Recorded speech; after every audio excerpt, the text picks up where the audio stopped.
কেমন আছো তোমরা সকলে? আজ তো গণেশ চতুর্থী, তাই সকাল সকাল ঘুম থেকে উঠে স্নান করে আমার মতন ছোট্ট করে আয়োজন করে বাড়ির আমি গণেশের পুজো করে নিয়েছিলাম। কারণ স্কুল কলেজ তো ছুটি নেই, স্কুলে বেরোনোরও তাড়া ছিল। জানো তো বন্ধুরা, স্কুলে আমরা যে টেবিলটায় বসি সেই টেবিলেও কিন্তু আমরা ছোট্ট করে একটা গণেশ পুজো করি। এবছর এই গণেশ পুজোর 3 বছর হলো।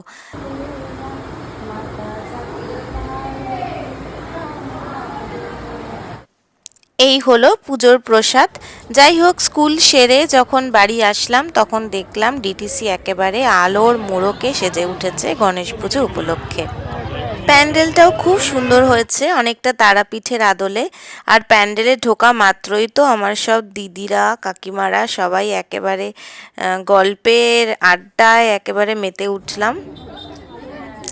আর এই হলো আমাদের বিঘ্ননাশকরং বিনায়ক। কেমন হয়েছে বন্ধুরা আমাদের এই গণপতির মূর্তিটা?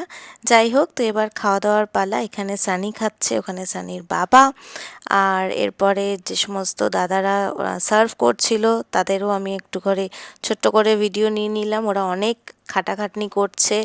আমার বন্ধুরা বোনেরা সবাই কাঁধে কাঁধ মিলিয়ে একে অপরের সাথে কিন্তু একসাথে কাজ করছে। আর এটাই ডিটিসি সব থেকে যেটা আমার ভালো লাগে, এই সবাই মিলে মিশে যে একসাথে যে একটা কমিউনিটি লিভিং, এটাই সব থেকে বড় প্রাপ্তি। আর যে কোনো অনুষ্ঠানে সেটা খুব বড় আকারে ধরা দেয়।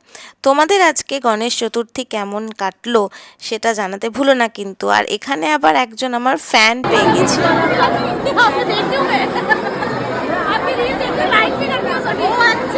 এই সমস্ত সহজ সরল ছোটোখাটো মুহূর্তগুলো কিন্তু জীবনের সব থেকে বড় প্রাপ্তি। কি বলো তোমরা?